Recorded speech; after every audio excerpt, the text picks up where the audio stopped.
Alors, l'objectif principal de Pulse, c'est vraiment de pouvoir stratifier les patients sur leur pronostic dans l'objectif de mieux caractériser la maladie, donc ce qu'on appelle les endophénotypes, c'est-à-dire qu'il n'y a pas une SLA, mais plusieurs SLA. Et si on les stratifie bien, on pourra faire des essais thérapeutiques avec un meilleur calcul du pronostic et donc on sera plus efficace pour tester des médicaments. Parce qu'il n'existe aucune cohorte multimodale comme cela dans le monde. C'est-à-dire où on a toutes les données cliniques, biologiques, génétiques, IRM, neurophysiologiques, neuropsychologiques. Ça n'existe pas. Il n'y a que des cohortes où on a quelques données cliniques modestes et puis de la génétique.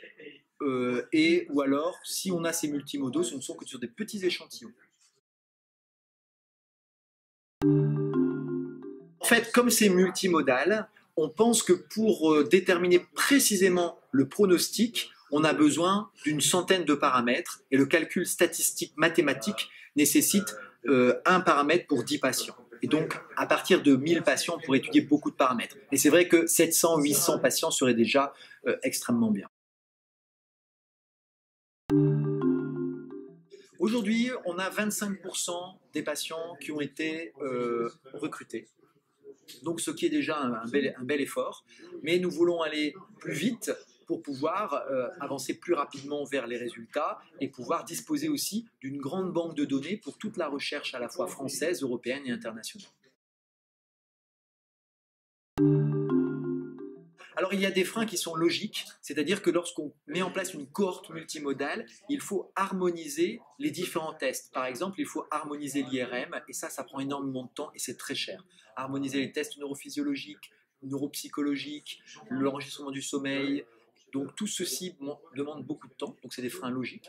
Il y a aussi des freins qui sont parce que tous les centres SLA sont débordés par le soin, et donc on a aussi un déficit des hôpitaux, un manque de personnel. Et donc tout ça sont des freins qui expliquent très largement les choses et que l'on essaie de moduler, d'améliorer au fur et à mesure. Et bien justement, l'idée c'est puisqu'on ne peut pas alors l'apport de la RSLA est très important parce que déjà le financement est conséquent, même si c'est qu'une partie du financement, parce qu'il y a tout un financement qui est supporté par les hôpitaux eux-mêmes et les centres SLA eux-mêmes. Et comment y remédier? Eh bien c'est peut-être par la motivation des investigateurs et des centres. Et c'est pour ça qu'on a commencé à proposer à ceux qui recrutent les patients de réfléchir à comment ils pourraient eux-mêmes utiliser les données pour pouvoir promouvoir cette recherche scientifique. Et se sentant encore plus impliqués, on estime que cela devrait aider au recrutement. Mais bien sûr, l'action de l'ARSLA, la communication aussi, est très importante pour aider au succès de Pulse. Le succès.